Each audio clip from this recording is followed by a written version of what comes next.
By the end of listening to this book, I want you to make a choice. Will you accept the machine control of human beings or resist it? And if the answer is resist, on what basis will you defend the rights of humans against the logic of machines? In the 21st century, the human race faces a new problem. Thanks to information technology, vast asymmetries of knowledge have opened up, creating vast asymmetries of power.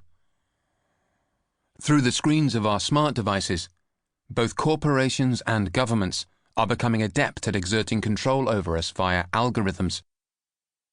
They know what we're doing, what we're thinking, can predict our next moves, and influence our behavior. We, meanwhile, don't even have the right to know that any of this is going on. And that's just the nightmare of the present. In the future, as artificial intelligence develops, it will become very easy for us to lose control of information machines altogether. An algorithm is simply the instructions for solving a problem, devised by a human and written down. For example, when I present my passport, Border Control knows that if my fingerprints match the ones stored on file, they should let me through. If they don't, I get detained for further questioning.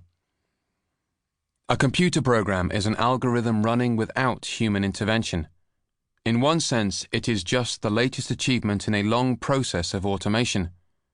For the past 200 years, one of our most successful strategies has been to move workers to the side of an industrial process, to make them observers rather than controllers, giving machines temporary and limited autonomy. What we do with computers and information networks is only an extension of what we did with windmills, cotton spinning machines, and the combustion engine. But once machines can give themselves instructions, the risk is that humanity steps to the side permanently, surrendering control.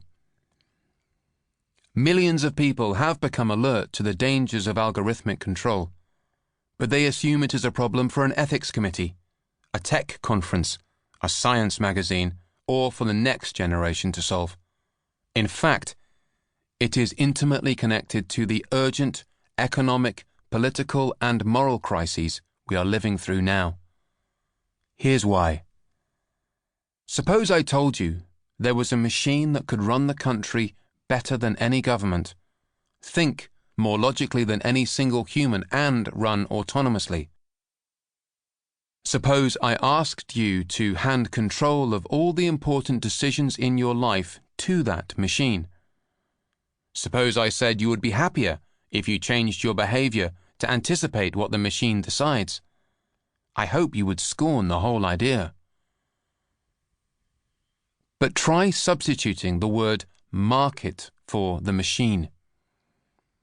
For 3 decades, millions of people have allowed market forces to run their lives, shape their behavior, and overrule their democratic rights. There is even a religion dedicated to worshipping this machine's power and control. It's called economics. By elevating the market to the status of an autonomous, superhuman spirit guide during the past 30 years, we have, potentially, prepared ourselves to accept machine control sometime during the next 100 years. During the free market era, we learned to celebrate the subjection of human beings to market forces. We treated concepts like citizenship, morality, and agency, the power to act, as if they were irrelevant to the workings of the world, which was now run only by consumer choice and financial engineering.